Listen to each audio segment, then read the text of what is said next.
तो दोस्तों शुरुआत करते हैं आज की वीडियो। आज हम एक्सप्लेन करेंगे एक नया कोरियन ड्रामा जिसका नाम है हु आर यू। कहानी की स्टार्टिंग होती है 2007 में। एक डिटेक्टिव जिसका नाम होता है ली यंग जुन। यंग जुन कुछ क्रिमिनल्स को पकड़ने के लिए एक शिप पर गया होता है, लेकिन जो सारे क्रिमिनल्स होते हैं वो यंग जुन को देख लेते हैं और यंग जुन उनसे बचने के लिए भागना स्टार्ट कर देता है।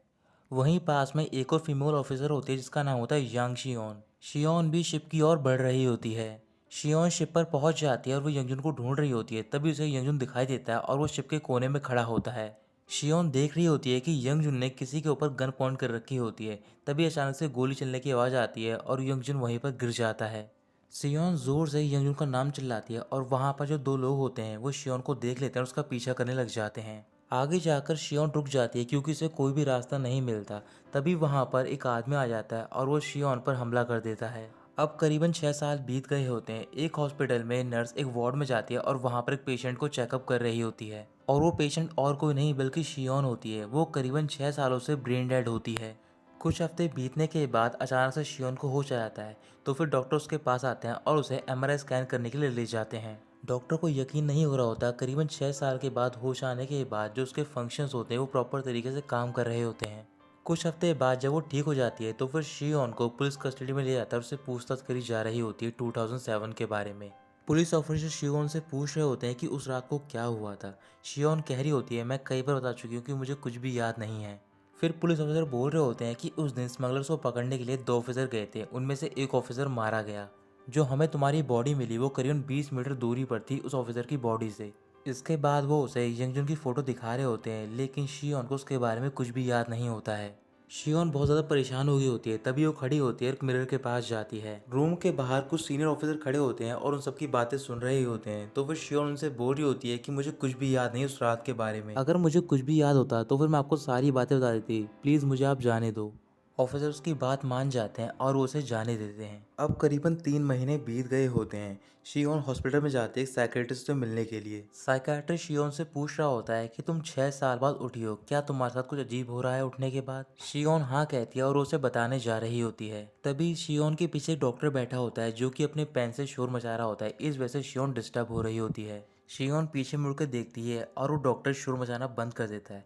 फिर वो सेक्रेटरी से बोल रही होती है कि आजकल मैं बहुत सारे लोगों को देख पा रही हूँ, लेकिन वो सारे लोग नहीं है क्योंकि वो कुछ भी बोल नहीं पाते हैं और ना ही उनके फेशियल एक्सप्रेशन में कोई चेंज आता है।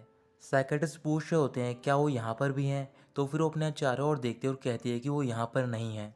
जो डॉक्टर शियोन के पीछे बैठा होता है वो दोबारा शोर मचाना स्टार्ट कर देता है। तो फिर शियोन गुस्से में खड़ी होती है और उससे बोल रही होती है क्या तुम शोर मचाना बंद करोगे। अचानक से वो डॉक्टर खड़ा होता है और विंडो के पास जाकर नीचे कूद जाता है। ये देखते ही शियोन जल्दी से विंडो के पास जाती है। जब वो नीचे देखती है तो फिर वहाँ पर कोई भी नहीं होता है। अगले दिन पुलिस स्टेशन में एक ऑफिसर होता है जिसका नाम होता है चा गुन वू। चा गुन वू लॉस्ट एंड फाउंड सेंटर में काम करता है और वो मिरर के सामने प्रैक्टिस कर रहा होता है कि जब उसके डिपार्टमेंट का नया हेड आएगा तो फिर उसके सामने अपना को कैसे इंट्रोड्यूस करेगा। कुछ देर बाद शियोन वहाँ पर पहुँच जाती है। तो फिर गुनवू उसके पास जाता है, उससे पूछ रहा होता है क्या यहाँ पर तुम लॉस्ट आइटम लेने के लिए आई हो। तो फिर शियोन मना करती है। गुनवू पूछ रहा होता है कि फिर तुम यहाँ पर क्या करने आई हो। तो फिर शियोन बोलती है तुमने सुन लिया होगा मेरे बारे में। गुनवू हाँ कहता है और वो बोल रहा होता है कि तुम वही पागल लड़की हो ना जो कि रोज डेली पुलिस स्टेशन में कूड़ा फेंकने के लिए आती हो। गुनवू के साथ में वहाँ पर एक और ऑफिसर काम करता है जो कि उसका जूनियर होता है। तो फिर गुनवू उसकी ओर देखकर बोलता है कि तुम इस लड़की को बाहर निकालो। वो ऑफिसर शियोन को बाहर निकालने जा रहा होता है, तभी उसकी आईडी देख लेता है। फिर वो गुनवू से बोल रहा होता है कि तुम्हें एक बार देखना चाहिए। जब गुनवू उस आईडी को देखता है तो फिर वो चौंक जाता है क्योंकि जो लॉस्ट एंड फाउंड सेंटर की न्यू हेड होती है वो होती है शियोन। शियोन अपने कपड़े बाहर निकालती है और शावर रूम में जाती है चेंज करने के लिए। चेंज करने के बाद गुनवू शियोन को स्टोरेज रूम में लेकर जाता है जहाँ पर कि लॉस्ट एंड फाउंड की सारी चीज़ें रखी होती हैं। गुनवू स्टोरेज के सेक्शन के बारे में शियोन को बताता है और वहाँ से बाहर चला जाता है। बाहर पहुंचकर वो अपने सीनियर को कॉल कर रहा होता है और उससे पूछ रहा होता है कि आपने मुझे पहले क्यों नहीं बताया। जो ऑफिसर हेड बन के आई है ये क्रेजी लड़की है जो कि 6 साल से ब्रेन डेड थी। तभी शियोन गुनवू को बुलाती है और गुनवू कॉल कर करके अंदर चला जाता है। शियोन गुनवू के साथ एक एक आइटम देख रही होती है। तभी वहाँ पर शियोन को एक स्कूल की ड्रेस दिखाई देती है और उस ड्रेस की नेम प्लेट पे लिखा होता है ओरियम। कुछ देर बाद अचानक से शियोन गुनवू के करीब जाती है और उससे कह रही होती है कि मुझे तुमसे बात करनी, चलो बाहर चलते हैं। रात को वो दोनों रेस्टोरेंट में बैठे होते हैं तो फिर शियोन गुनवू से बोल रही होती है कि तुम मुझे पसंद नहीं करते हो ना। गुनवू कह रहा होता है कि इससे क्या फर्क पड़ता है कि मैं तुम्हें पसंद करता हूँ या फिर नहीं। शियोन मुस्कुराकर बोल रही होती है कि ये नॉर्मल बात है कि तुम मुझे पसंद नहीं करते हो, तुम किसी मेल लीडर का वेट कर रहे होगे ताकि तुम उसे अपना एक टीचर बना सको, लेकिन मैं तुम्हारी टीम लीडर बनकर आई और जिसका निक नेम है क्रेजी गर्ल। फिर गुनवू कहता है कि मैं ये बर्दाश्त नहीं कर सकता हूँ क्योंकि मैं तुमसे 3 साल छोटा हूँ, लेकिन मैंने इस डिपार्टमेंट में काम करना शुरू 1 साल 8 महीने पहले किया। जो तुम हो वो सिर्फ पुलिस यूनिवर्सिटी से ग्रेजुएट हुई हो, इसी वजह से तुम्हें टीम लीडर की पोजीशन दे दी गई जो कि 2 लेवल्स अबव है मुझसे। शियोन घूर कर गुनवू की तरफ देखने लग जाती है और बोल रही होती है कि मैं समझ सकती हूँ। कहा जाता है कि अगर तुम एग्री करते हो किसी चीज़ के लिए तो फिर फेट भी तुम्हें गाइड करेगी, अगर नहीं करते हो तो फिर फेट तुम्हें फोर्स करेगी।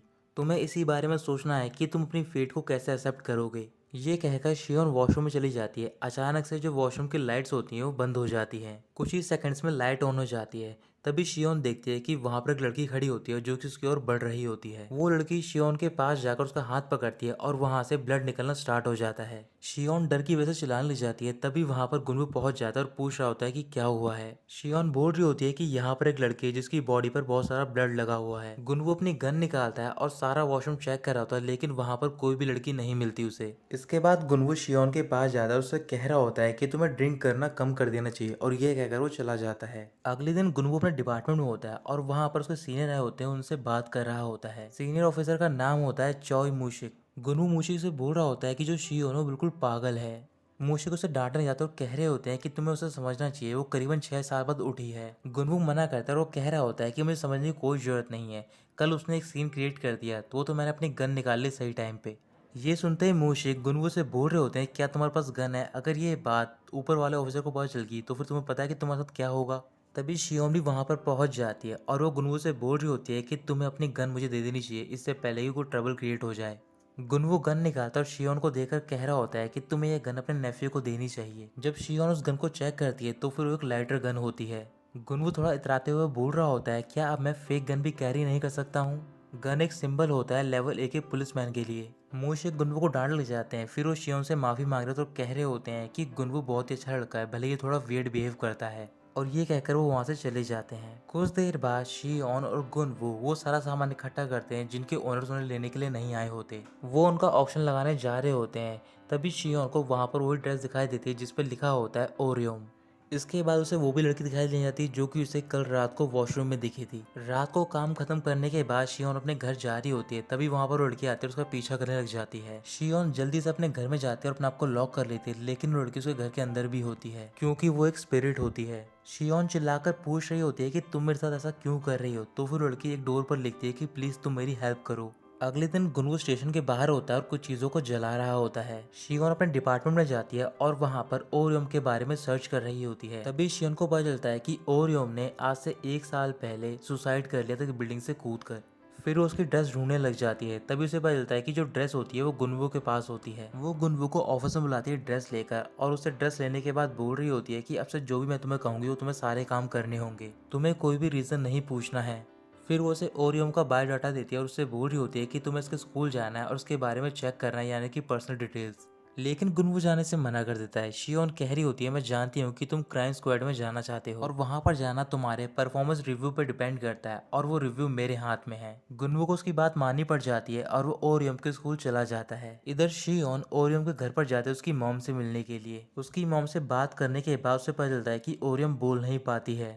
वहां पर ओरियम की स्पीड पहुंच जाती है और वो शियोन को उसके अपने रूम में लेकर जाती है। रूम में पहुंचने के बाद शियोन को एक एकेडमी के बारे में पता चलता है जो कि आर्ट से रिलेटेड होती है। ओरियम के बारे में जानने के लिए वो उस एकेडमी में जाती है। जैसे ही वो एकेडमी बाहर पहुंचती है तो फिर वो देखती है कि जो ओरियम होती है वो बिल्डिंग के ऊपर बैठी हुई होती है। शियोन भागकर टेरेस की ओर जा रही होती है। तभी बीच रास्ते में उसकी एक लड़के से टक्कर हो जाती है। उसी वक्त शियोन के पास गुनवू को कॉल आता है और वो उसे बता रहा होता है कि मैं ओरियम की टीचर से मिला, मुझे कुछ भी स्पेशल नहीं मिला है सिवाय एक चीज के कि उसका एक बॉयफ्रेंड था। उसके बॉयफ्रेंड का नाम था बे ग्योंग मेन।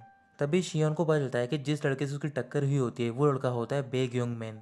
फिर वो बे ग्योंगमिन को अपने साथ ले जाती है और ओरियम के बारे में पूछ रही होती है। ग्योंगमिन बोल रहा होता है कि मैं ओरियम को नहीं जानता हूँ। शियोन कह रही होती है कि तुम झूठ बोल रहे हो, तुम उसे डेट करते थे।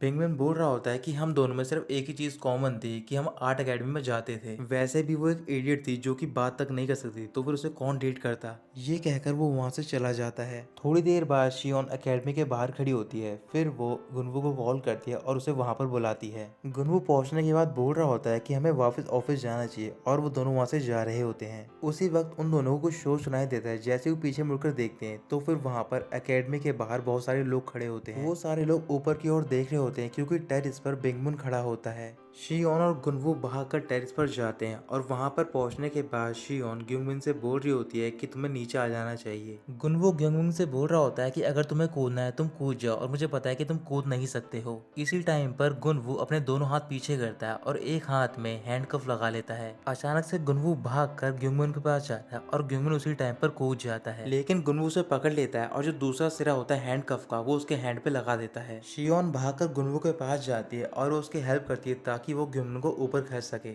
जब वो उसे ऊपर लाते हैं तो फिर ग्युंगमिन वहीं पर बेहोश जाता है शॉक की वजह से। फिर वो दोनों उसे हॉस्पिटल में एडमिट कराते हैं और एडमिट होने के बाद डॉक्टर्स का चेकअप करते हैं, लेकिन अभी तक उसे होश नहीं आया होता। गुनवू शियोन के साथ ग्युंगमिन के वार्ड में होता है और वो शियोन से बोल रहा होता है मुझे लगता है कि ये कुछ छुपा रहा है। अगर वाकई में ओरियम ने सुसाइड किया है तो फिर इसने तुमसे मिलने के बाद सुसाइड करने की कोशिश क्यों की, और ये हमें बताना नहीं चाहता और इसके लिए हमें प्रोफाइल की जरूरत पड़ेगी। अगर तुम किसी को नहीं जानती तो फिर मैं ये काम कर सकता हूँ। फिर शियोन बोलती है कि मैं जानती हूँ, हानबिन यूनिवर्सिटी हॉस्पिटल में एक प्रोफेसर है। और उसी टाइम पर वो साइकेट्रिस्ट से मिलने के लिए जाती है जिससे कि वो अपनी थेरेपी करा रही होती है। थोड़ी देर बाद वो साइकेट्रिस्ट के पास पहुंच जाती है और वो उसे ग्युंगमिन के बारे में बता रही होती है। इधर हॉस्पिटल में ग्युंगमिन को होश आ गया होता है तो फिर गुनवू उसके लिए कुछ लेने जा रहा होता है। तभी ग्युंगमिन बोलता है कि मैं पहली बार ओरियम से आर्ट एकेडमी में मिला था। मैं उसे पहली नज़र में देखते ही पसंद करने लग गया था। ऐसे ही वो भी मुझे पसंद करने लगी थी और कुछ दिनों बाद हम दोनों ने डेट करना शुरू कर दिया था। लेकिन मैं नॉर्मल था और वो एबनॉर्मल थी, इसी वजह से उसे काफ़ी परेशानी होती थी। मैं ओरियम की हेल्प करना चाहता, इस वजह से मैंने उसे एक साइकेट्रिस्ट से मिलवाया।